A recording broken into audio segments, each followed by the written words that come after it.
네, 여러분, 안녕하세요. 반갑습니다. 반갑습니다. 예, 얼마나 수고 많으세요. 요거, 요거, 그래. 우리 이제 안동센터, 우리 이제 식구들이 다 이렇게 이제 한 자리에 모여서 같이 공부하게 됐어요. 그렇게 그 바쁜 업무를 접어놓고 이렇게 이제 여기 참여를 해주셨는데요. 우리 기왕에 참여를 했으니까 그 바쁜 업무를 접어놓고 이제 참석하셨는데 여기 투자는 한 시간이 아깝지 않도록 집중하시고 적극 호응해 주시면 고맙겠습니다. 예, 오늘은 KDFS 사원을 위한 안전교육, 우리 2분기 교육인데요. 재해 예방과 안전을 위한 교육으로 그렇게 오늘 주제를 정해서 하게 됐습니다. 다 올리면 네. 음소거 해놓은 채로 참여해 주시면 되겠습니다. 이렇게 연결되니까 이제 주변 소음 때문에 이렇게 하우링이 나네요. 네, 그렇게 참여해 주시면 되겠습니다. 자, 오늘 우리 함께 공부할 내용을 같이 알아보겠습니다. 예, 우리 이제 공부할 내용은 오늘 시작하면서 첫 번째로 친절한 고객 서비스 향상을 공부하고요. 두 번째는 재해 발생 사례 유형 및 대응 방안을 공부하겠습니다. 그리고 세 번째는요, 화재 대응 및 소화기 사용법을 공부하고요. 그 다음에 심폐소생술과 자동심장 충격기를 공부하겠습니다. 그리고요, 안전보건 표지 종류를 공부하겠습니다. 그리고 이제 마지막으로는 안전으로 행복한 일터, 이런 주제로 진행하겠습니다. 제일 먼저 친절한 고객 서비스 향상이에요.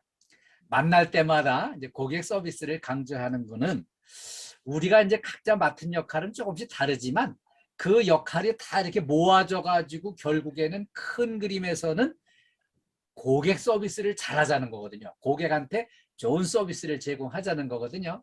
그래서 우리가 이렇게 만날 때마다 큰 그림에서 고객 서비스를 먼저 공부를 하고 있어요. 그런데 고객 서비스에서 가장 핵심이 되는 거는 밝은 얼굴, 웃는 얼굴이에요. 그래서 우리 선조들은 이제 그걸 일찍이 알고 가르쳐 주셨어요. 소문만 복내. 웃는 얼굴에 복이 들어오고요. 식구들이 다 빵긋빵긋 웃으면은 집에 이 복이 넝쿨째 이렇게 굴러 들어온다는 얘기고요. 집안 식구들이 그냥 인상 쓰고 찡그리고 한숨 푹푹 쉬고 짜증내고 그러면은 있던 복도 나가게 된다는 거예요.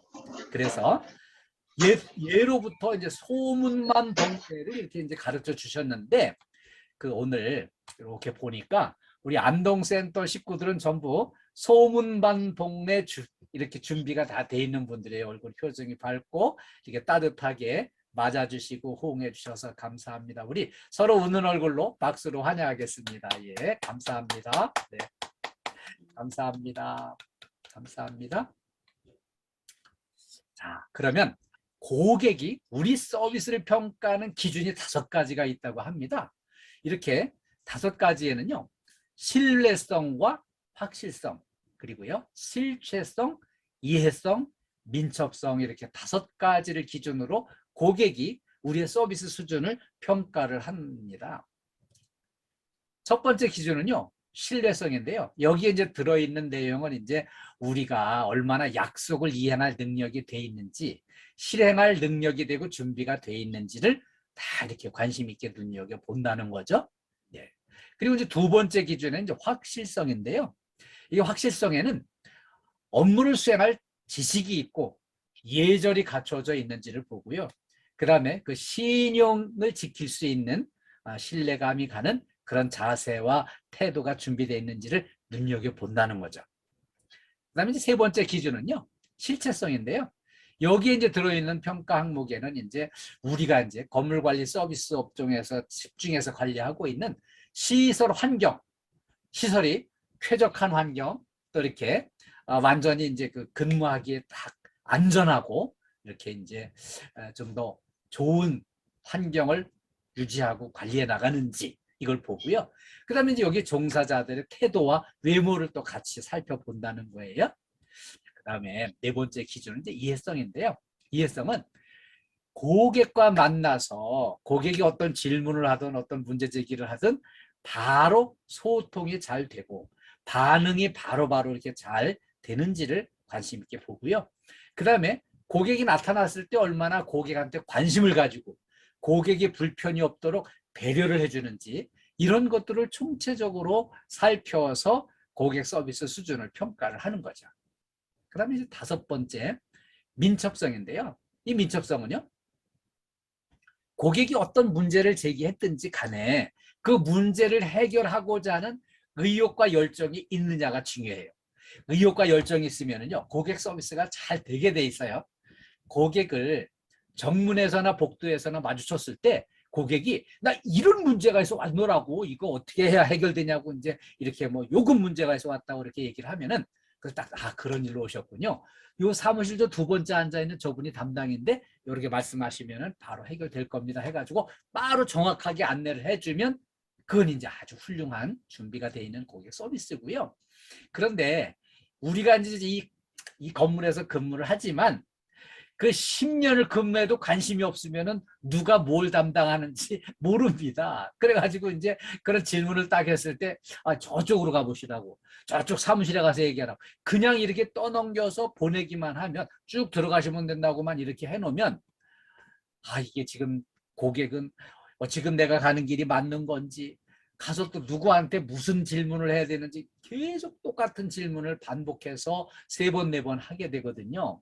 그래서 우리가 이제 좀 더 그냥 이 건물이 다 통째로 내 거다 이런 마음으로 이렇게 이제 그런 고객이 질문을 했을 때 정확하게 고객이 2번, 3번 질문 안 하고 한 번에 해결될 수 있도록 관심을 가지고 정확하게 안내를 하도록 이런 노력도 하는 게 필요해요.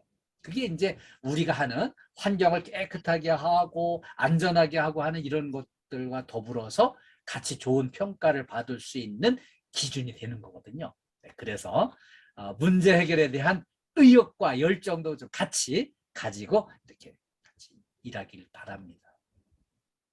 그래서 오늘 이제 이렇게 고객이 서비스를 평가하는 기준 5가지를 같이 알아봤어요.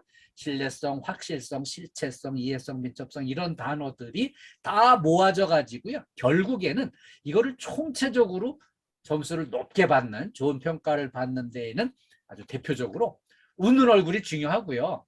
그 다음에 친절을 베푸는 게 중요합니다. 이 웃음과 친절이 모든 고객 서비스의 핵심이고요. 총체적으로 아우르는 대표 항목이 덕목이 되는 거죠. 그러면 고객한테 좋은 서비스를 제공하기 위해서 필수적으로 친절한 인사가 이제 필요한데요. 우리 이제 우리 안동센터 식구들 중에는 이제 제가 서안동 빌딩에는 직접 한번 방문을 했었고 다른 빌딩은 거의 방문한 데가 없는 것 같아요. 그래서 이렇게 영상을 통해서 이렇게 이제 만나게 됐잖아요. 친절한 인사는 그럼 어떻게 하면 좋을까요? 첫 번째는요, 눈을 맞추는 게 중요해요. 인사를 받는 상대방과 눈을 맞추고 인사를 해야지 눈을 안 맞추고 딴 데 쳐다보면서 인사하는 건 그건 인사가 아니에요. 그래서 눈을 맞추는 거 중요하고요. 두 번째는요, 웃는 얼굴로 인사를 해야 돼요. 이 웃는 얼굴로 인사를 해야 인사 받는 사람이 마음이 편안하고 따뜻해지고요. 근데 정말 인상을 이렇게 찡그리고 무섭게 심각한 얼굴, 슬픈 얼굴로 인사를 하면은 인사 받는 사람이 부담스러워요. 불편해요. 그래서 우리가 좀 더 웃는 얼굴을 만들고 인사를 해야 되겠다. 이 말씀 드리고요. 그 다음에 밝은 목소리로 안녕하십니까 이렇게 인사를 하면서 15도 정도 이제 상체를 숙이는 거예요. 이 각도를 15도 정도 이렇게 숙이면 정중한 인사가 되고요. 고객이 정중하게 받아들여요. 그래서 15도 정도 상체를 숙이면서 안녕하십니까 이렇게 인사를 하고요. 그 다음에는 무엇을 도와드릴까요? 이렇게 질문을 하는 거죠. 여기에는 이제 무슨 일로 오셨습니까? 어떤 도움이 필요하십니까? 이런 내용을 담아서 무엇을 도와드릴까요? 이렇게 정중하게 인사를 하면은 여기까지가 이제 친절한 인사의 한 세트예요. 그래서 친절한 인사를 잘 실천해 주시길 당부드리겠습니다. 다음은 재해 발생 사례 유형 및 대응 방안을 공부하려고 그래요. 자, 이 재해 발생 사례는 이제 왜 공부를 하나 하면은요. 제가 오늘 어마어마하게 큰 폭파 사건을 사례를 좀 준비해 가지고 왔어요. 우리가 별 탈 없이 안전하게 근무를 계속 하다 보면은 안전에 대한 의식이 조금 희박해지고 조금 느슨해지게 돼 있어요. 그래서 오늘 그 경각심을 다시 소환하기 위해서 이런 이제 대형 사건 사고 사례를 준비를 해왔습니다. 작은 촛불 하나가요, 온 도시를 그냥 통째로 삼켜버린 대형 참사가 있었습니다. 이 엄청난 대형 참사는요, 이 초대형 폭발 사고였는데 이리역에서 일어났던 참사 사례를 준비했습니다. 때는 이제 45년 전이에요. 77년도 11월 11일 날 저녁 때였어요. 근데 그때 화물열차에 다이너마이트를 가득 이렇게 이제 1253자나 싣고 이렇게 이제 화물열차가 인천을 떠나서 광주를 향해서 가느라고 중간에 이제 이리역에를 딱 들어왔어요. 근데 이리역에서 이제 이런 엄청난 일이 벌어졌는데, 이 이리역에 이제 도착한 화물열차에 그 한국화약에서 신무일 씨가 이제 호송을 담당해가지고 이 화약을 싣고 가는 중이었어요. 근데 여기 이리역에 딱 들어왔을 때 이리역에 근무하는 이제 영무원 두 사람이 이 위험물을 실었으니까 이거 빨리 통과를 시켜줘야 되는데, 이 사람들이 무슨 욕심이 났는지 그냥 이렇게 우리 추운 날 고생했는데 뭐 막걸리 값 좀 없냐 뭐 이런 식으로다가 막 그 이제 요구를 하니까, 그럼 반응이 이제 부실하니까 차단하면서 기다리라고 이렇게 하는 바람에 이 신물 씨는 답답한 마음에 이거 위험물을 빨리 가지고 이동해야 되는데 이걸 차단을 당했으니 답답한 마음에 그 역 근처 이제 식당에 가서 저녁을 먹고 소주도 한 병 마시고 그러고서 이제 다시 화물열차에 승차를 했어요. 딱 승차해서 보니까 열차 속이 너무 어두우니까 무심코 그냥 양초에다가 불을 붙여가지고 그 화약 상자 위에다가 이걸 딱 올려놓은 거예요. 근데 이제 이 양초는 이제 계속 녹아내리면서 불타가지고 결국은 이제 넘어지면서 이 양초 불이 화약 상자에 불이 붙어버린 거예요. 그래가지고 막 불길이 막 박스에서 막 불이 붙어 타니까 위험하다고 생각하고 이제 불을 끌려고 막 이렇게 시도를 하는데 도저히 불을 끌 수가 없어요. 그래가지고 이제 아이고 이거 이제 폭발하면 내가 죽겠다 싶어가지고 그냥 나 살려라 하고서는 내튄 거예요. 그랬더니 이제 거기서 그 폭발이 이제 어마어마하게 이제 폭발이 일어났는데, 이리역 여기 이제 승강장역 가운데에 이 깊이는 15m, 이 직경은 30m 되는 그 웅덩이가 파이면서 여기 있던 그 이 화약실은 이런 이제 또 모든 다른 화물 열차들이 그냥 막 날아가고요. 그리고 이제 여기 역 반경으로 500m 이내에 있는 건물 전부 다 그냥 무너져 내렸습니다. 그래가지고 이제 1,400명의 인명 피해가 났어요. 그리고요, 여기에 이제 이 사고가 얼마나 컸는지, 이게 집이 막 깨지고 무너지고 한 집이 피해 가옥이 7,600여 동이 피해를 입었어요. 그런데 당장 완전히 무너져가지고 집에 다시 못 들어가는 이재민이 1,674세대가 이재민이 난 거예요. 집에 못 들어가고 이제 쫓겨나가지고 이동을 해서 학교 체육관 대강당으로도 이동을 한 사람이 7,800명이나 됐어요. 이렇게 엄청난 대형 사고가 일어났습니다. 근데 이런 사고 속에서도요, 좀 호기심을 유발하는 별난 뉴스가 막 돌아다녔어요. 여기 이제 뭔가 하면은 이리역 근처에 극장에서 하추나 쇼가 이제 진행 중이었거든요. 근데 이제 그 폭발 사고로다가 극장 2층이 무너져 내리면서 이 극장 안에가 이제 완전히 뭐 사람이 막 사상자가 나오고 막 이제 아수라장이 돼버린 거예요. 근데 이 노래 부르던 하춘아 씨가 이제 그 놀래가지고 이제 쓰러져서 기절을 했어요.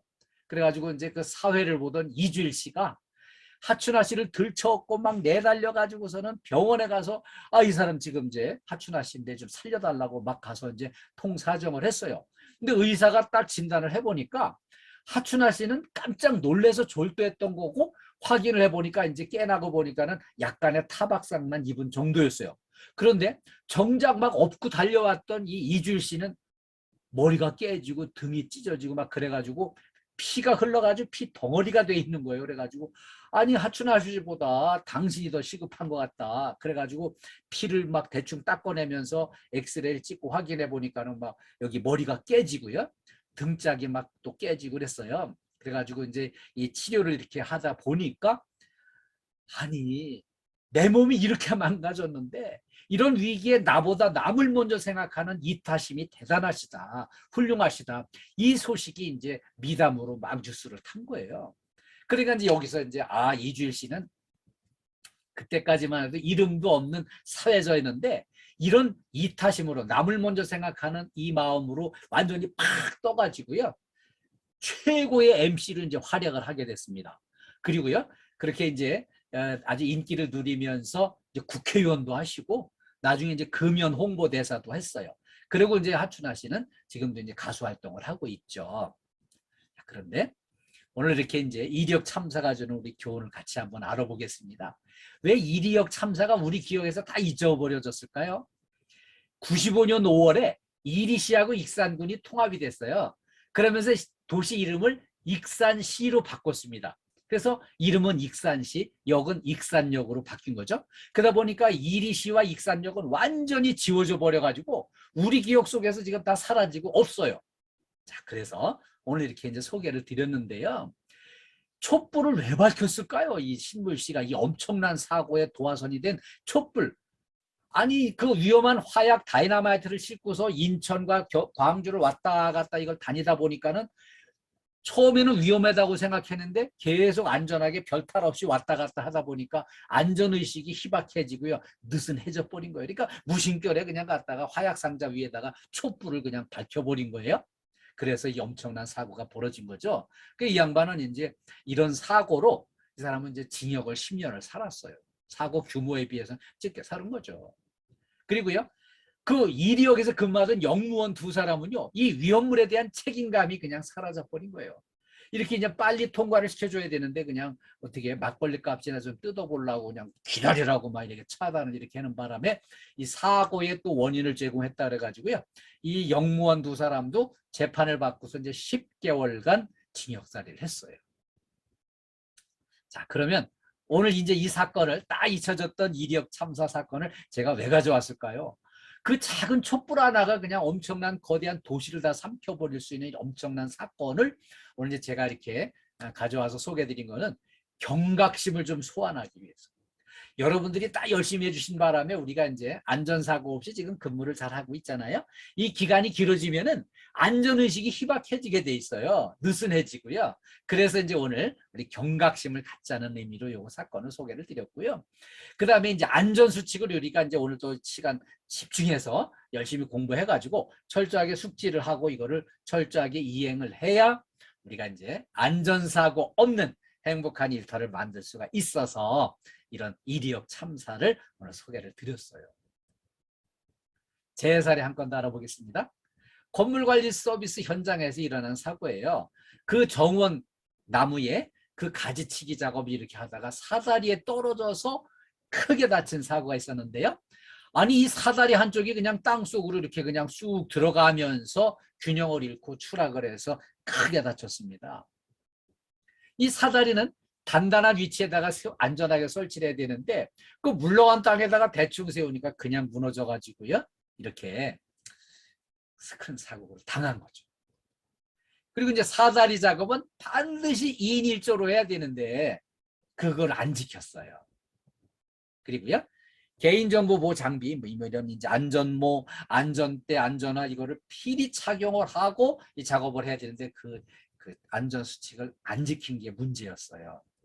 그리고요, 이 작업 중을 알리는 표지판을 여기다 이제 설치를 하고 유도자를 배치를 해야 되는데 그걸 안 한 거예요. 그래서 이제 이런 사고를 당하게 됐고요. 그 다음에 사다리는요, 필요해서 쓰지만 사다리가 위험한 겁니다. 그래서 사다리를 이용할 때는 아주 올바른 자세로 안전수칙을 지켜서 이렇게 작업을 해야 안전한 거죠. 제 사례 한 건만 더 알아보겠습니다. 우리 건물관리 서비스 현장에서 일어난 일인데요. 옥내 계단을 통행 중에 넘어져 가지고 이건 사망한 사고입니다. 경비원이 지하 1층으로 내려가던 중에 발을 헛디뎌 가지고 요 자리에요. 요 세 번째 계단 여기서 그냥 발을 헛디뎌 가지고 넘어졌는데 그냥 떼굴떼굴 굴러 가지고 저 바닥에 가서 부딪히면서 뇌진탕으로 사망을 했습니다. 이제 우리 이제 경비실에 또 이제 연세 드신 분들이 많이 계시잖아요. 그런데 여기서 이제 연세 드신 분들이라면은 60대를 얘기합니다. 60대는요, 좀 건강 관리 잘해야 되는데, 이 돌아가신 이분은 이제 음주도 하시고, 흡연도 하시고 그러다 보니까 노화가 오면서 성인병도 막 여기저기 생기고요. 퇴행성 질환이 와서 막 무릎도 별로 안 좋고 뭐 허리도 별로 안 좋고 뭐 이런 상황이 막 벌어지는 거예요. 그러다 보니까 이제 반사신경이 둔화됩니다. 딱 이제 헛디뎠으면은 바로 이제 이렇게 반사신경이 작동을 해서 떼굴떼굴 굴러가지 않고 뒤로 이렇게 이제 물러앉았으면은 굴러가진 않았을 텐데 그냥 앞으로 떼굴떼굴 굴러갔어요. 균형 감각이 완전히 퇴화돼 가지고 이 균형이 안 잡히는 거예요. 그래가지고서 이제 굴러가서 머리가 부딪히면서 크게 이제 사망한 거죠. 그리고 우리 이동할 때는요, 슬리퍼 신은 채로는 절대 이동하면 안 됩니다. 그리고요, 미끄럼 방지 안전화를 필히 신으셔야 돼요. 우리 건물 곳곳에 미끄러운 구간들이 있어요. 그리고요, 이 복도 계단에 딱 가다가 전등이 끊어지거나 전등이 고장났다 이러면은 딱 중단을 해야 돼요. 그런데 여긴 뭐 내가 늘 다니는 잘 아는 길이니까 그냥 더듬더듬해서 대충 가려고 하면은 사고 나게 돼 있어요. 전등이 문제가 있다면 전등 교체를 해서 환하게 밝힌 다음에 이동을 해야 되고요. 그 다음에 만약의 경우 대비해서 손전등을 필히 지참을 하고 이동을 하셔야 돼요. 대충 가다가 그냥 이 또 요즘에 그 순찰 시간을 정확하게 맞춰서 순찰하고 그 찍어서 근거를 다 기록을 남기는데 좀 늦어졌다고 막 서두르고 달리고 이렇게 하면은 위험하고 사고 나게 돼 있어요. 그래서 그거를 철저하게 안전을 좀 지키는 게 필요합니다. 다음에는 우리 화재 대응 및 소화기 사용법을 공부하겠습니다. 우리가 이제 살아가면서 평생 화재 같은 건 안 만나고 살아야 되는데 사람이 어디 살다 보면 그렇게 돼요. 화재를 만날 수 있어요.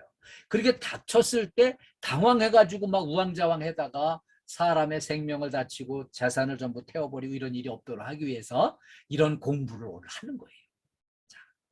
자, 화재가 발생했을 때 화재를 발견하면 불이하고 크게 외쳐야 됩니다. 왜 크게 외쳐야 될까요? 빨리 알려서 다른 사람들도 같이 불을 끄거나 같이 대피를 해야 되기 때문에 알리기 위해서 불이하고 이렇게 크게 외칩니다. 그리고 이때 네. 자, 여기 비상벨을 요걸 눌러줍니다. 화재 경보 비상벨을 눌러서 건물 내의 모든 사람들한테 이제 비상 상황을 알리는 거죠. 그리고 소방서에 119 신고를 합니다. 근데 이거 119 신고 평생 처음 하는 거니까 당황해가지고요. 이거를 그냥 소방서 신고 좀 해주세요. 그러면 소방서 119가 몇 번이냐고 막 119 말고 다른 전화번호 있는 걸로 착각을 하고 막 당황해가지고 119가 몇 번이냐고 막 물어본다는 거예요. 웃으시지만 이런 상황에 가면은 다 당황하게 돼 있어요. 침착하게 119 이렇게 딱 걸어서 이제 신고를 해주셔야 되고요. 그와 동시에 소화기를 찾아가지고 소화기를 사용해서 불을 끄는 거예요. 근데 불을 끌 수 있으면 끄지만 도저히 내 힘으로 우리 힘으로는 끌 수가 없다. 그때는 어떻게 하겠어요? 사람이 살고 봐야지 대피를 해야죠. 자, 그러면 대피는 어떻게 하면 좋을까요? 절대 엘리베이터는 이용 금지예요. 엘리베이터 타고 빨리 쑥 빠져나가고 싶지 않은 엘리베이터는 이용을 왜 하면 안 될까요? 엘리베이터는 전기의 힘으로 오르내립니다. 그런데 화재가 나면 전기가 차단이 돼버리면 이게 그 안에 꼼짝없이 갇혀가지고 불타는 거에 그냥 타 죽게 돼 있어요. 그래서 엘리베이터는 절대 이용 금지, 계단을 이용해서 대피를 하셔야 돼요. 그런데 대피를 하려고 딱 문을 열고 나가려는데 문이 꽉 닫혀 있는데 문이 뜨거워서 도저히 손을 못 댈 정도다. 그러면 그 문을 열면 안 됩니다. 그 문이 뜨거운 거는 문짝 반대편에 지금 불이 막 확 타고 있다는 얘기거든요. 그 문을 열면은 그냥 내가 그 불에 그냥 불길에 휩싸여 들어가서 타 죽게 돼 있어요. 그러니까 문짝이 뜨겁다. 문을 안 열고 다른 길을 찾아서 대피를 해야 됩니다. 그리고요. 아래층에 가려고 내려가려고 보니까는 불이 막 타올라와요. 그러면 이제 어쩔 수 없이 위로 올라가서 옥상으로 대피를 해야 될 텐데 그때 연기를 마셔가지고 완전히 기관지하고 폐가 다 망가져가지고 되게 질식사를 하는 거예요. 그래서 연기가 막 올라오는 데서 대피를 하려면 물에 적신 수건으로 이 호흡기를 코를 감싼 상태로 이동을 해야 내 기관지 폐를 안 다치고 지킬 수가 있어요. 그래서 그렇게 이제 대피할 때 이 적신 수건으로 코를 보호하시고 그다음에 이제 이 화재를 유형별로 분류를 해요. 종이와 섬유와 나무 같은 일반 화재를 A급으로 분류를 하고요. 그 다음에 이제 유류 화재를 B급으로 관리합니다. 그리고 전기 화재를 C급으로 분류를 하는데요. 왜 A급, B급, C급을 이렇게 설명을 드렸나 하면은 우리 주변에 쭉 설치되어 있는 이제 그 분말 소화기에는 ABC 소화기라고 되게 써 있는데 ABC가 뭔지를 모르는 분도 계세요. A급, B급, C급 소화 그 이제 불에 그런 화재에 골고루 다 사용할 수 있다는 표시예요. 그래서 ABC 소화기는 모든 화재에 쓸 수 있는 거구나. 그렇게 기억해 주시고요. 그 다음에 이 분말 소화기가 이제 주변에 많이 설치가 되어 있는데 분말 소화기는 또 가압식과 추갑식으로 이렇게 이제 분류를 해요. 근데 이 추갑식이라는 거는 여기 그 시계처럼 생긴 이 압력계가 여기 부착이 되어 있는 거는 추갑식. 이 압력계가 없는 거는 가압식이에요. 근데 가압식은 25년 전에 생산이 중단됐어요. 그래서 지금 현재 가압식이 설치되어 있는 거는 다 이제 문제가 있기 때문에 이미 녹슬어서 압력이 터질 수도 있기 때문에 우리 KT 건물에는 전부 추갑식으로 다 바뀌었습니다. 다 바뀌었는데 그럼 가압식은 왜 설명드리나? 여러분의 집 사는 동네 주변의 이웃집이나 복도나 이런데 만약에 이런 이제 압력계가 없는 소화기가 이렇게 비치가 돼 있다면은 이거는 이제 가압식인데 23년 전에 생산이 중단됐으니까 이미 녹슬고 이게 이제 못 쓰는 상황이 됐으니까 우리 이거 교체합시다. 이렇게 해서 교체를 해놔야 비상시에 쓸 수 있게 되기 때문에 오늘 이렇게 가압식과 추갑식을 구분해서 설명을 드린 거예요. 그러면 우리가 이제 비치되어 있는 추갑식에 이 소화기에는 이런 압력계가 설치되어 있는데요. 이 압력계에 있는 눈금이 여기요 녹색 위치에 가 있는 게 이게 정상이고 쓸 수 있는 거예요. 그런데 이 눈금이 엉뚱한 데가 있다. 그러면은 이거는 충전을 하든지 교체를 하든지 뭔가 조치를 해야 이거를 비상시에 쓸 수 있는 거기 때문에 우리가 관심 있게 좀 살펴보셔야 되는 거예요. 네. 자, 그러면 이제 이 소화기 사용 요령을 대략은 아실 거예요. 근데 비상 상황에 확실하게 사용하기 위해서 한 번 더 공부를 정확하게 하겠습니다. 소화기 사용 1단계는요. 이 동그란 고리같이 생긴 거를 쑥 잡아 뽑는 게 1단계예요. 1단계에는 안전핀을 뽑는다. 그 다음에 2단계는요. 이 소화액이 나오는 노즐을 이렇게 딱 잡아주는 거예요. 노즐을 잡아서 불꽃을 향연한 거죠. 이거를 요 작업을 하기 전에 그냥 소화액이 만약에 나오면은 막 이게 이제 막 휘둘러지면서 사고 나는 거예요. 그래서 2단계는 노즐을 잡고 불을 향해 준다. 이게 2단계고요. 그 다음에 이제 3단계는요. 여기 손잡이 있는데 안전핀을 뽑았기 때문에 이 손잡이를 줄 수가 있는 거예요. 그래서 이제 손잡이를 딱 쥐면은 여기 이제 소화액이 이렇게 이제 딱 분출이 되거든요. 그런데 이때 불을 끌 수 있게 되는데요. 이때 만약에 바람이 불어오는 환경이라면은 바람을 등지고 쏴야 돼요. 바람을 향해서 쓰면은 불꽃이 나를 향하고요. 내 소화액이 정확하게 전달되기 어렵습니다. 그래서 바람이 있다면은 바람을 등지고 쏴야 되고요. 불을 끌 때는 비로 쓸듯이 앞에서부터 차근차근 이렇게 비로 쓸듯이 꺼나가면은 화재를 진압할 수 있게 됩니다. 다음에는요. 심폐소생술과 자동심장 충격기를 공부하겠습니다. 이거는 왜 공부를 해야 되나 하면은요. 우리 옛날에는 심정지, 심장마비가 오고 심정지 상태가 되면은 그냥 다 죽었어요.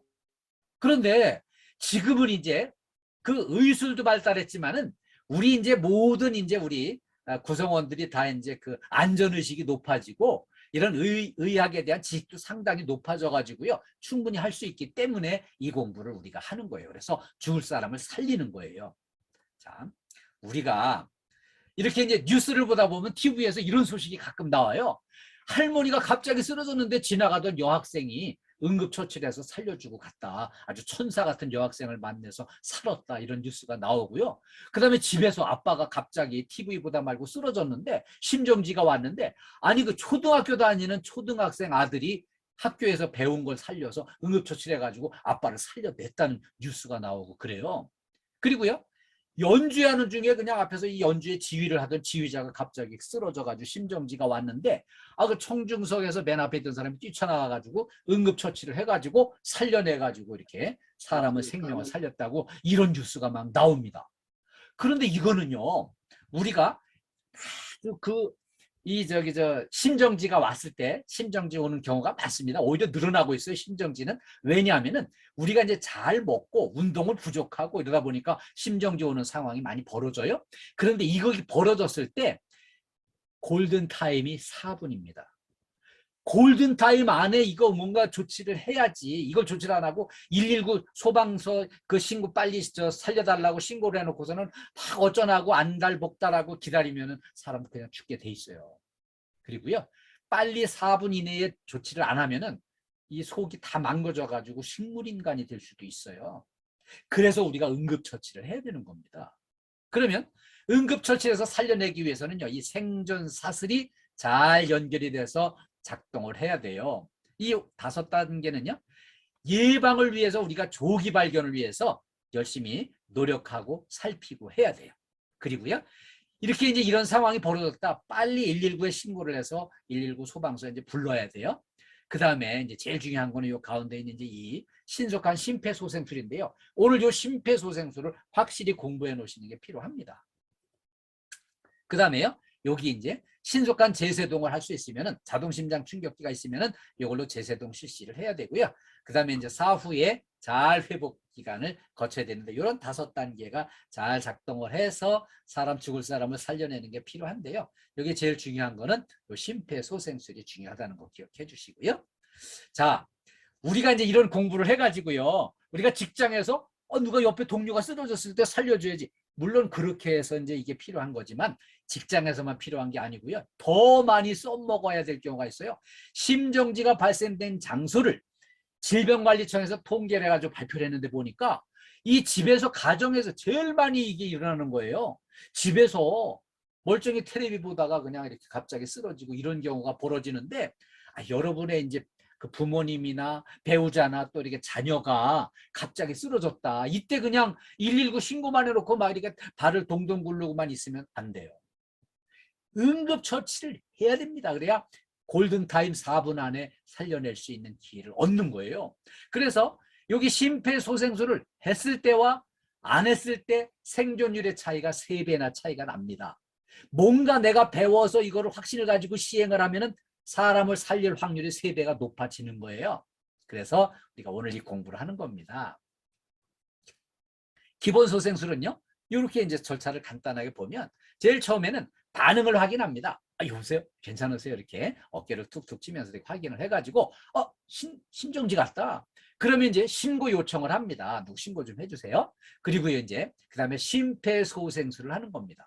그리고 여기에 이제 더해서 이렇게 이제 자동심장 충격기가 있는 건물은 자동심장 충격기를 활용해서 제세동을 실시를 하면 사람을 확실하게 더 살릴 수 있습니다.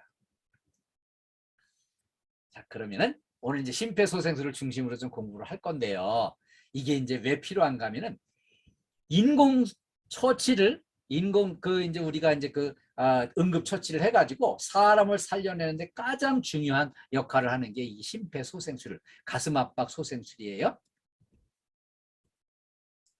그럼 이제 제일 먼저 이렇게 쓰러진 사람이 옆에서 벌어졌다. 그러면은 여보세요? 괜찮으세요? 이렇게 우선 이렇게 어깨를 좀 치면서 확인을 하는데, 이게 너무 심하게 흔들거나 이렇게 하면은 안 됩니다. 너무 심하게 때리거나 이래도 안 돼요. 정신 차리라고 막 뺨을 세게 때리고 해도 이거 안 되는 거예요. 왜냐하면은 이때 쓰러지면서 이 목이나 머리 같은 데를 다칠 수가 있어요. 그래서 다친 경우에 더 심하게 다칠 수 있기 때문에 조심스럽게 여보세요, 괜찮으세요 하는 정도로 이렇게 이제 확인을 해야 되는데, 이때 화재 현장이나 붕괴 사고 현장 같은 데서는 아주 다급하니까 우선 좀 이렇게 옮겨 놓고 응급처치를 시작하는 게 필요해요. 자, 응급처치 시행 전에 쓰러진 사람이 의식이 조금이라도 있으면은 내가 KDFS 안동센터에 근무하는데 안전교육 시간에 내가 응급처치 공부했으니까 내가 조치를 해드리겠습니다. 좋습니까? 이렇게 막 물어보고 이제 본인이 살려달라고 끄덕끄덕하면 이게 이제 동의를 구하고 시도하는 거고요. 이 의식이 전혀 없다. 그러면 동행한 사람 있을 때는 이제 동행한 사람한테 물어보고요. 동행한 사람도 없다. 그러면 이제 그 동의를 구한 걸로 보고 살리는 작업을 시작을 해야 돼요. 무슨 사람을 살리고 봐야지 그거 따지고 있을 틈이 있겠어요? 네. 자, 그래서 우리가 이제 심폐소생술에 들어가는데, 일단 이제 쓰러진 사람이 이렇게 이제 이게 정확하게 심장마비인지 아닌지를 좀 이렇게 이제 확인을 해보는 게 필요하지요. 여보세요, 괜찮으세요? 이렇게 이제 물어봐가지고 반응이 없다. 그럼 틀림없이 이제 심장마비예요. 요즘에 멀쩡하게 이렇게 움직이던 사람이 갑자기 쓰러져서 이렇게 이제 아무런 저것도 못하면은 그렇게 이제 사람 신체가 툭 쓰러져 가지고서는 의식을 막 잃을 정도로 이렇게 되는 거는 이제 심장마비거든요. 대부분이. 그럼 이제 그때 이거 심장마비 환자입니다. 저 119 신고해 주세요. 이렇게 할 적에 우리 김문자 여사님 119 신고 좀 해주세요. 이렇게 딱 누굴 지명을 해서 부탁을 해야 돼요. 왜냐하면은 누가 좀 신고해 주세요 이러면은 서로 딴 사람이 하겠지 하고 떠밀고 그냥 이렇게 민기저거리다가 시간 또 놓치니까. 그래서 누구를 이름을 딱 불러서 지명을 해가지고 신고 부탁을 하는 거예요. 그리고요 또 다른 한 사람한테 이렇게 우리 정선동님 우리 저 자동심장 충격기 좀 갖다 주세요. 딱 그냥 그 지명을 해서 부탁을 하는 거예요. 그래야만 이제 누가 좀 해주세요 이러면은 이제 서로 누가 딴 사람이 하겠지 이러고 그냥 머뭇거리다 시간이 가니까 지명을 해서 부탁을 하는 거죠. 그 다음에 이렇게 이제 119 신고 요청을 했는데 이제 만약에 아무도 없다 그러면 내가 신고하고 내가 시도를 하는 거예요. 그리고요 이 사업장 내 자동심장 충격기가 있는 경우에는 모든 근무자들한테 이 비치 장소와 사용법을 알려주는 게 필요해요. 우리 우리 서안동 빌딩은 그래도 좀 큰 건물인데 거기 설치됐나요? 그 자동 심장 충격기? 예, 설치됐군요. 네, 감사합니다. 그리고 다른 건물들도요. 전부 이제 지금 혹시 아직 비치가 안 돼 있어도 앞으로 이제 단계적으로 계속 비치가 될 거예요. 그러니까 이 공부를 미리 확실하게 좀 해놓는 게 필요하고요. 그 다음에 이 호흡을 확인합니다. 이게 숨은 쉬는지 그걸 확인을 해보면 일단 이제 이 숨 쉬는 상태가 정상이 아니에요. 이게 딱 느낌이 옵니다. 왜 느낌이 오냐면은 이 심장은요 벌컥 이렇게 해가지고 가슴에 이렇게 이제 심장이 벌렁거리고 뛰는데 이게 이제 그냥 떨리고만 있는 거예요. 그래서 이제 심폐소생술을 이렇게 이제 시행을 하는 건데요. 이때 자 쓰러진 사람 바로 옆에 무릎을 꿇고 앉아가지고요. 이 손을 기역자로 이렇게 딱 꺾어가지고 가슴에다 갖다 이제 손을 얹는데 가슴에 갈비뼈가 쫙 갈라지는 이 부분이 중심부예요. 거기다 손을 딱 얹고요. 다른 한 손을 여기다 깍지를 끼워서 얹어가지고 두 손에 힘을 보태가지고 이렇게 이제 가슴 압박을 하는 거예요. 그런데 이 가슴 압박을 할 때 특히 이제 조심해야 될 거는 여기 이제 속도가 1분에 100회에서 120회니까 1초에 2번 정도 하는 건데요. 그 누르는 깊이는 5cm, 5cm가 어느 정도 되냐면은 우리 손가락 2마디 정도가 5cm예요. 요 정도 깊이만큼 눌러주면은 효과를 볼 수 있는 거예요. 그리고요, 이때 이제 조심해야 될 게 뭐가 있냐면은 되게 이제 처음 할 때는요, 요거 이제 가슴 압박을 하는 취지를 바르게 이해하면 잘 할 수 있어요. 되게 이제 초보자는 어떻게 하냐면은 꾹 눌러주려고만 애를 씁니다. 그런데 이게 누르는 게 중요한 게 아니라 눌렀다가 떼어 올릴 적에 이 혈류가 피가 이 심장으로 흘러 들어가는 그 이완 조치거든요. 그래서 누르는 것보다 떼어 올리는 게 더 중요하다고 딱 생각을 하면 이거 빨리 정확하게 잘 할 수가 있어요. 그런데 이거 이제 잘 모르는 분은 자꾸 눌러주려고만 애를 쓰는 그럼 한생 초보죠. 그렇게 하지 마시고 누르는 것보다 떼는 게 더 중요하다. 그때 혈류가 흐른다. 요것만 이해해 주시면 충분히 할 수 있어요. 이거 많이 해본 사람 없습니다. 용감하고 과감하게 하려고 시도하면 살릴 수 있어요. 그리고요. 이제 이 가슴 압박 소생술과 더불어서 인공호흡을 하면 이제 효과를 더 높일 수 있죠. 그래서 인공호흡은 어떻게 하냐면은 턱을 들어 올리고 머리를 뒤로 젖힙니다. 그러면 여기 기도가 열립니다. 숨 쉬는 순간 가지가 이렇게 열려가지고요. 요때 이제 코를 쥐어줘야 됩니다. 이 코를 왜 쥐어주냐면은 코를 안 쥐면 입으로 공기를 넣었을 때 코로 바로 새나와 버리기 때문에 폐로 가질 않아요. 그래서 코를 꽉 쥐어주고요. 그 다음에 입에다가 공기를 이렇게 불어 넣어주면서 가슴이 부풀러 오르는지를 눈으로 확인하는 거예요. 그러면은 이렇게 이제 공기를 불어 넣어주는 거를 시도하면은 또 효과를 볼 수 있어요. 자, 그래서 이제 가슴 압박 30회와 이제 인공호흡 2회를 이렇게 이제 번갈아서 이렇게 시도를 하고 그 다음에 이거를 5주기씩 반복해서 이제 교대로 시행을 하는 거예요. 이 심폐소생술을 중단하는 때는 언젠가 하면은요, 쓰러졌던 그 사람이 이제 자발적인 호흡이나 순환이 회복되었을 때 중단할 수 있고요. 그 다음에 의료기관 종사자가 도착해서 인수인계가 이루어졌을 때 이렇게 이제 넘겨주면 우리 이제 끝낼 수 있는 거고요. 또 하나는 이 구조를 하려고 내가 시도를 하다 너무 애써가지고 너무 지쳐서 더 이상 도저히 할 수 없다 할 때는 그때 이제 또 중단하고 쉬었다가 다시 해야 되겠죠. 이렇게 나도 살고 봐야 되니까 그렇게 운영을 하시면 됩니다. 자, 다음에는요, 자동 심장 충격기를 활용하는 것도 아주 이게 효과가 확실해요. 이게 이제 자동 제세동기인데요. 심정지 상황에서 이 폐가 이제 또 이렇게 무너지고 이 심장이 마비가 돼가지고 이제 심정지가 온 그런 상태가 돼가지고 이게 이제 심실세동 상황이 옵니다. 심실세동은 뭔가 하면은 이 심장이 이게 이제 평생 아주 이 태어나면서부터 죽을 때까지 계속 이렇게 움직여가지고 혈액을 전 몸에다가 공급을 해주는데 이게 그냥 멈춰가지고서는 이렇게 이제 약간 부르르 떨고만 있는 상태가 이제 심실세동이에요. 그때 이제 이 상황에서 일정량의 전기 충격을 가해가지고 심장의 리듬이 정상적으로 회복시켜주는 그 장비가 바로 자동 심장 충격기예요. 또 자동 제세동기라고도 불러요. 그래서 이렇게 이제 심실세동 시에 이거를 활용을 하는 겁니다. 그러면 이거는 이제 어떻게 활용해야 되냐면요. 이게 어려운 게 아니에요. 쉬워요. 왜 쉬운가 하면은 여기 이제 온오프 스위치가 있는데 온오프 스위치 그거 스위치만 딱 눌러주면은 거기서 안내방송이 짝짝 나와가지고 안내방송대로 실행만 하면은 아주 심플하고 간단하고 이렇게 단순해요. 그래서 그 하겠다는 마음만 있으면은 충분히 할 수 있고요. 내가 이거를 잘 배우고 실천해서 내가 옆 동료가 쓰러질 때 살려줘야지 이런 마음이 있어야 나도 살려줄 수 있는 거예요. 이 심폐소생을 위한 응급장비의 구비 등의 의무를 법으로 제정을 해가지고요. 일정 규모 이상의 건물은 다 이게 비치가 돼 있어요. 공항이나 호텔이나 이제 지하철이나 공연장 같은데 이게 다 비치가 돼 있는데요. 우리가 근무하는 그 이제 빌딩에 그게 혹시 없더라도 언제든지 이동하면서 동네에서 이게 어디 비치되어 있나를 관심 있게 살펴보고 위급 상황이 왔을 때 사용을 하겠다는 생각을 하고 다녀야 그걸 활용할 수 있는 거예요.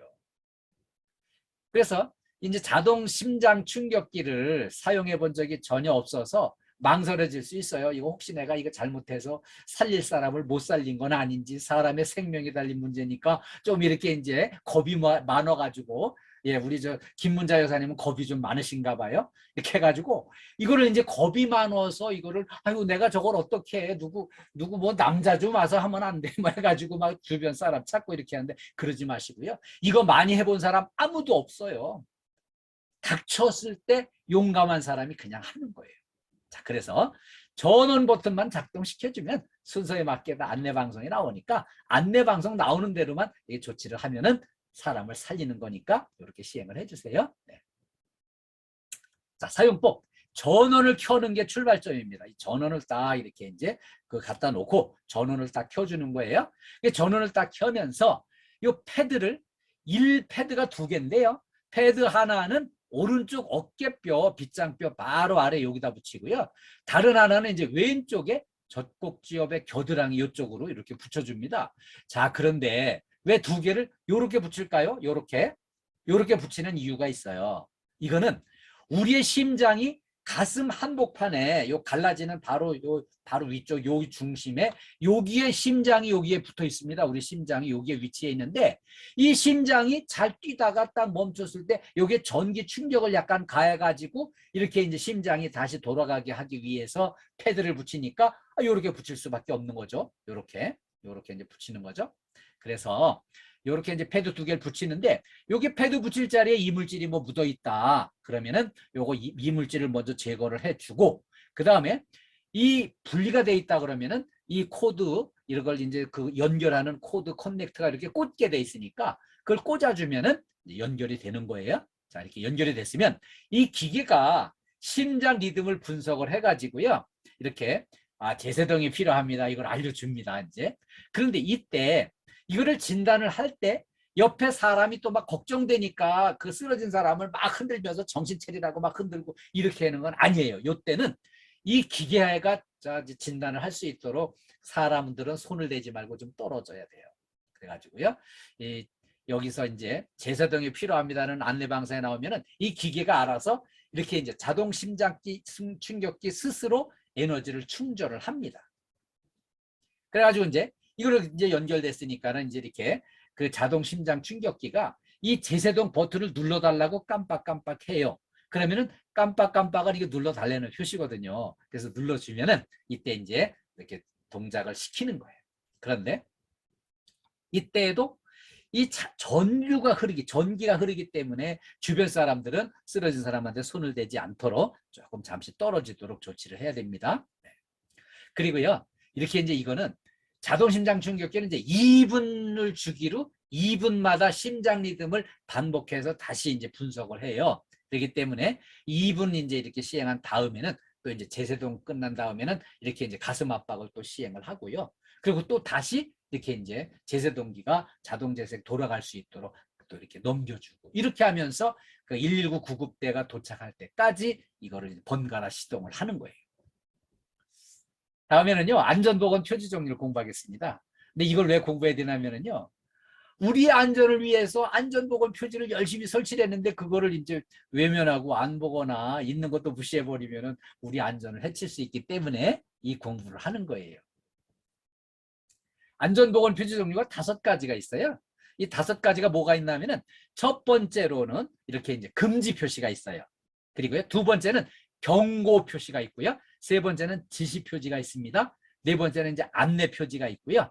5번째는 관계자 외 출입 금지. 이렇게 해서 5가지가 있습니다. 첫 번째는 이제 금지 표시예요. 이 금지 표시는요, 빨간 원에 빨간 빗금이 그어져 있고 이렇게 이제 하얀 바탕에 검정으로 표시가 이렇게 내용물이 표시가 돼 있는데요. 이건 이제 출입 금지 표시예요. 그리고요, 요건 이제 보행 금지 표시고요. 그다음에 요건 이제 담배 피지 말라는 거죠. 금연 표시, 담배 흡연 금지 이런 표지가 있고요. 그리고 또 요거는 이제 화기 금지, 성냥불이나 라이터불 같은 거 여기 절대 접근하지 못하도록 하라는 거죠. 이건 이제 금지 표시 이렇게 이해해 주시고요. 또 금지 표시보다 조금 더 강력한 또 경고 표시가 있습니다. 경고 표시는요, 빨간 마름모 꼴에 여기 이제 검정색으로 이 내용물이 표시가 돼 있는데요. 이거는 인화성 물질 경고 표시고요. 요거는 이제 산화성 물질 경고 표시. 요 해골 바가지 그림 있는 이거는 급성 독성 물질 경고 표시예요. 그리고요, 자, 여기 이제 또 저 경고 표지에는 노란 바탕에 검정 삼각형이 둘러싸고 있는 이런 표지판도 있어요. 이 경고 표지는 이렇게 이제 여기 바로 보면은 방사성 물질을 알려주면서 여기 위험하다고 해골을 그림을 그려 붙인 이렇게 이제 방사성 물질 경고 표시가 있고요. 요거는 이제 고압전기 경고 표시가 또 이렇게 있습니다. 그래서 이런 거 이제 잘 기억해 주시고, 위험 장소 알려주는 이제 위험 장소 경고 이런 표시가 있습니다. 느낌표로 돼 있죠. 그래서 경고 표지는 금지 표시보다 조금 더 강력한 거구나 이렇게 이해해 주시면 되겠습니다. 다음에는 지시 표지예요. 이렇게 하라는 거죠. 그래서 이 지시 표지를 딱 보면은 이렇게 이제 안전모를 착용을 하라고 이런 지시가 있는 데는요, 위에서 낙하물이 지금 막 뭔가 떨어지고 있다. 저 옥상에서 뭔 공사를 해가지고 여기 막 떨어질 수 있으니까 필히 안전모를 쓰고 여기 지나가시라. 이런 이제 지시사항이 있으면은 안전모를 필히 쓰고 지나가야 돼요. 특히 저처럼 이렇게 머리카락이 없으면 더 위험해요. 그래가지고 이제 안전모를 쓰고 이동을 하면 이제 안전하게 이동할 수가 있어요. 그 다음에 요 귀마개 착용은요, 이렇게 이제 소음이 엄청 크게 들리는 데기 때문에 그냥 여기 있다가는 이 귀가 다 망가진다. 그래서 이제 귀마개를 착용하라는 지시고요. 그 다음에 이제 보안경 착용 지시가 이렇게 있어요. 이거는요, 우리 뭐 락스 같은 화공약품 이런 거를 막 물에 희석해 가지고 쓰고 그러면 이게 튀어 가지고 눈에 들어가면은 눈을 못 보게 될 수 있기 때문에 위험하니까 보안경을 필히 착용하고 여기 이제 작업을 하라는 거죠. 그러면 이때 어떤 분들은 그냥 아우 나는 갑갑해서 그런 거 못 써 막 이런 양반들이 계신데 그거 절대 안 됩니다.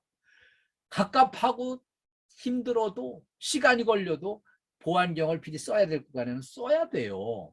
그 안 쓰고 그냥 갑갑하다고 안 쓰고 그냥 대충 막 덤벼들었다가 이렇게 이제 실명하고 그러면은 평생 앞을 못 보고 살 거를 생각해 보면은 지켜야 되겠죠. 그다음에 이제 이렇게 방독 마스크 이런 쓰라고 하는 구간이 또 있고요. 그다음에 여기 이제 안전복 또는 이제 안전장갑, 안전화 이런 거를 필히 이렇게 착용을 하라고 하는 지시사항이 있으면은 이 지시사항을 지켜야 됩니다. 다음에 이제 네 번째는 안내 표지가요. 이렇게 이제 알려주는 거죠. 안내 표지가 있는 구간들이 있어요. 안내 표지에는 이제 이런 게 있어요. 여기 이제 응급구호 설비가 있습니다. 또 이렇게 구호를 위한 들것이 있는 곳입니다. 또 세안 장치가 있는 곳이니까 급히 갑자기 눈을 좀 닦아야 되겠다면 여기 가서 간단하게 눈을 씻을 수 있도록. 그리고요. 비상구 표지 엄청난 대형 참사 속에서는요. 이 재난에서는 빨리 빠져나가는 게 필요한데 비상구 표지 요거 기억해줬다가 활용해 주시고요. 비상구가 왼쪽에 있다. 비상구가 오른쪽에 있다. 이런 것들도 알려주는 거를 잘 판독을 해서 이걸 활용을 하셔야만 위급 상황에서 안전을 도모할 수 있어요. 다섯 번째는요. 관계자 외 출입금지 표시인데요. 이거는 관계자만 출입할 수 있다는 거예요. 여기에 아주 위험물질, 허가 대상 위험물질이 있고 성면이 있고 발암물질이 있는 데니까 관계자만 들어가고 관계자 아닌 사람은 절대 들어가지 마라. 왜냐하면 관계자는 여기에 대한 안전 대비가 다 돼 있지만 관계자 아닌 사람은 여기 들어가면 큰일 난다. 이걸 알려주는 거예요. 그래서 이런 경우에는 나는 관계자가 아니니까 들어가지 말아야지. 이렇게 생각하시고 이걸 잘 지켜주세요. 자, 이제 우리가 안전으로 행복한 일터를 만들어야 되겠습니다. 안전으로 행복한 일터 어떻게 만들면 될까요? 네. 우리 인류의 행복을 위한 황금률이 있어요. 행복해지기 위해서는 이거를 지키면 행복해져요. 남에게 대접을 받고자 하는 대로 너희도 먼저 남을 대접하라는 거예요. 그래가지고 제가 가끔 이제 막 신입사원들이 힘들어하고 또 그냥 한 달도 못 버티고 그냥 그만두겠다고 하는데 얘기 들어보면은 여기 이제 이렇게 일하러 왔더니 우리 저 선배들이 다 여기 이렇게 일단 들어오면은 이제 신입이 신고를 했는데 한턱 쏘라고 이렇게 이제 해서 이거 한턱 쏘라 그러니까 내가 참 형편이 넉넉질 않아서 좀 일 좀 해보려고 하는데 무슨 한턱이냐. 그래가지고서는 못 내겠다고 이러면 서로 감정 대립이 돼가지고 막 불편해져가지고 계속 그냥 서로 신경전 하다가 서로 막 쏘아붙이고 막 그냥 거칠게 막 이렇게 이상한 삐딱한 대화들이 오가다가 한 사람 그만두고 이런 경우들이 있어요. 그래서 우리 그 한턱 쏘는 문화를 신입이 한턱 내는 게 아니라 이제 기존에 근무했던 분들이 환영해 주는 쪽으로 이렇게 분위기를 좀 바꿔나가는 게 좋을 것 같아요. 신입은 여기 들어와서 적응하기 조금 어렵고 힘들어요. 그래서 적응을 잘 할 수 있도록 좀 배려해 주고 이렇게 이제 신입이 들어와서 적응하기까지 유예 기간을 조금 부여를 해서 좀 이렇게 잘 적응하게 해가지고 우리 한식을 만들어야 되지 않겠어요? 그래서 고참들이 기존에 있는 그분들이 텃세 같은 것처럼 그래 하지 말고 환영회를 해서 같이 한식도 만들어서 같이 해주시길 부탁드려요. 네. 자, 이렇게 남한테 대접을 받고 싶으면 먼저 남을 대접을 하는 거예요. 그래야 서로 행복해지는 겁니다. 네. 자, 교통규칙 내가 열심히 지키면 지키는 만큼 교통 환경에서 나를 안전하게 지켜주게 돼 있어요. 네. 그래서 교통규칙 잘 지켜야 되고요. 자, 이렇게 신선식품, 신선과채, 제철 과일 이런 거를 열심히 또 공급을 많이 해야 이거를 이제 내 몸이 건강해지고요. 이렇게 여름철 건강나기에 큰 도움이 될 거예요. 그래서 내 몸을 위해서 내가 투자한 만큼 나도 내 몸도 건강을 지킬 수 있고요. 중요한 거 체력 관리를 열심히 해야 돼요. 운동 열심히 하셔야 돼요. 오늘 그 제 회사에서 그 경비실 근무자가 이렇게 지하 계단 내려가다가 거기서 헛디뎌가지고 중심을 잃고 넘어져가지고 떼굴떼굴 굴렀던 거. 컨디션 체력 관리 열심히 하고 컨디션 유지 잘 했으면은요. 그렇게까지 떼굴떼굴 굴러서 뇌진탕으로 사망에 이르지는 않습니다. 내 몸 상태를 어느 정도 잘 지키면은요. 이렇게 그런 위급 상황에서 잘 대응이 가능해요. 그래서 체력 관리를 좀 틈난 대로 열심히 해주시고요. 특별히 체육관 가서 하는 거 이전에 걷기 운동만 해도 효과는 분명히 나오게 돼 있어요. 그래서 체력 관리를 열심히 하면은요, 그 결과는 정직하게 나오게 돼 있습니다. 그래서 내 몸한테 좀 대우를 잘 해주세요. 체력 관리 이렇게 이제 열심히 해가지고 내 몸 상태를 컨디션 좋게 그러면 기분도 좋아져요. 그렇게 당부드립니다. 네. 그리고요, 안전수칙을 내가 철저히 지키면 지키는 만큼 내가 안전해집니다. 우리 이제 여러 가지 이제 지급받은 이런 안전 장비들도요, 잘 활용을 하시고 해서 완전히 안전하게 여기 대응을 할 수 있도록 철저하게 안전수칙을 지키면은요, 내 몸이 안전해집니다. 그래서 안전수칙 잘 지키는 것 좀 당부드리고요. 그 다음에 이제 행복하기 위해서는요, 이렇게 감사하는 마음으로 이렇게 이제 남을 먼저 섬기고요. 누가 좀, 저 신입이 좀 나한테 좀 선배 대접을 제대로 안 하나 저거 이게 아니고요. 이렇게 이제 신입은 이제 아직 여기 분위기를 잘 모르니까 잘 이렇게 코칭해줘서 이렇게 같이 한 식구 만들어서 같이 갈 수 있도록 잘 섬겨주고, 그 다음에는요, 직장 분위기 좋게 하려면 별거 없어요. 서로 이렇게 웃는 얼굴로 대화를 하면은 그 행복 바이러스가 막 전파가 돼가지고 모두가 행복해져요. 그 잘 이렇게 항상 웃는 얼굴로 인상 좋은 사람이 하나 딱 거기 끼어 있으면은 전체가 분위기가 좋아져요.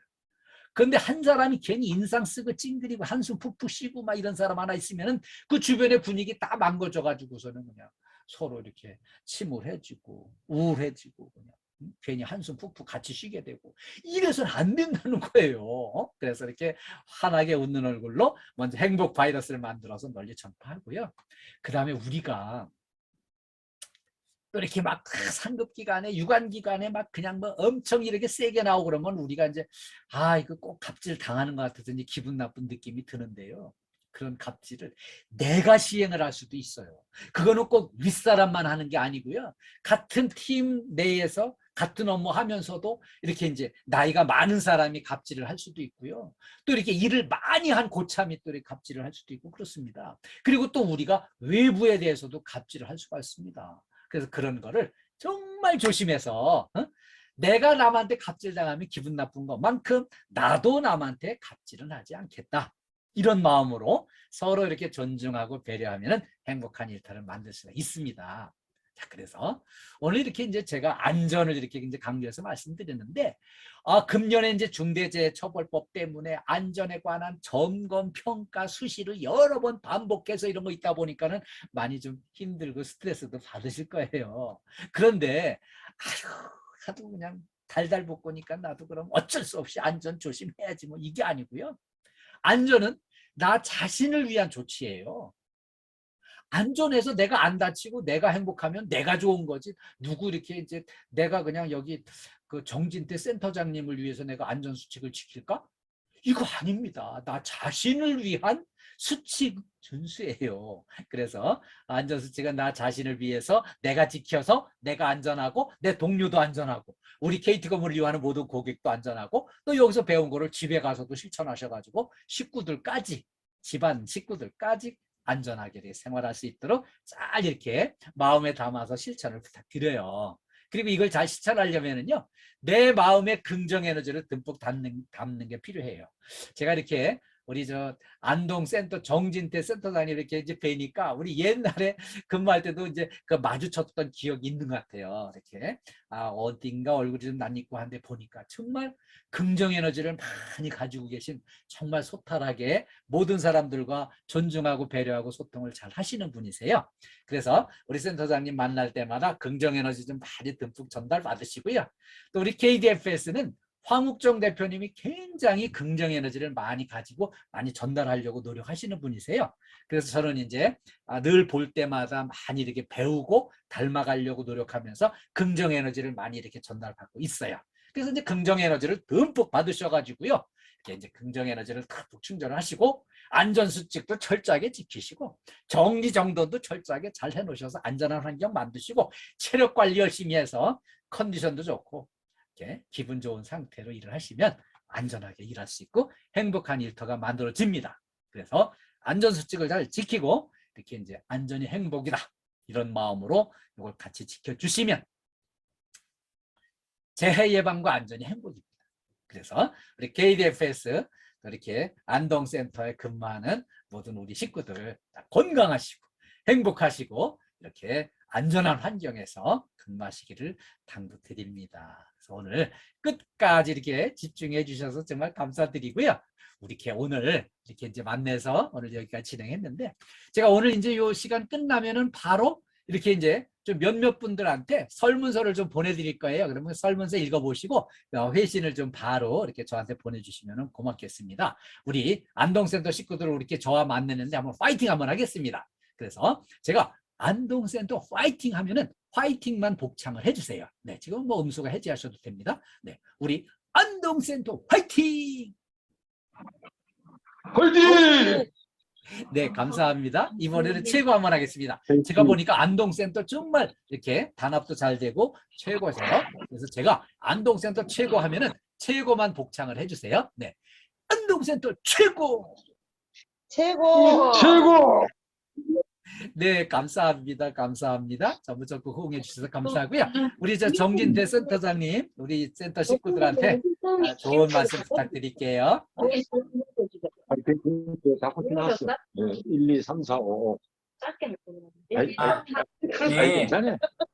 예, 약 1시간 동안 잘 경청해 주신 우리 직원분들에게 감사드리고 또 뭐니 해도 오늘 또 유익한 명강의를 해주신 교수님에게 다시 한 번 더 감사드립니다. 이 지금 본격적인 무더위가 시작되고 또 옛날 이육사의 시처럼 청포도가 익어가는 7월이 내일 모레면 되면 다가옵니다. 그래서 우리 직원 모든 분들 사랑하는 가족분들과 여름 휴가도 다녀오시고 항상 건강한 몸과 마음으로 우리 소임을 다해 주시기를 부탁드립니다. 그리고 오늘 우리 교수님이 강의하신 내용을 진짜 자신을 위해서 꼭 실천해 주시기를 다시 한 번 더 부탁드립니다. 거듭 오늘 명강의를 해주신 이덕신 교수님에게 우리 안동지사 39분의 가족분들이 큰 감사와 찬사를 드립니다. 감사합니다. 우리 박수 한번 치겠습니다. 감사합니다. 감사합니다. 예, 모두 네. 건강하시고 행복하세요. 고맙습니다.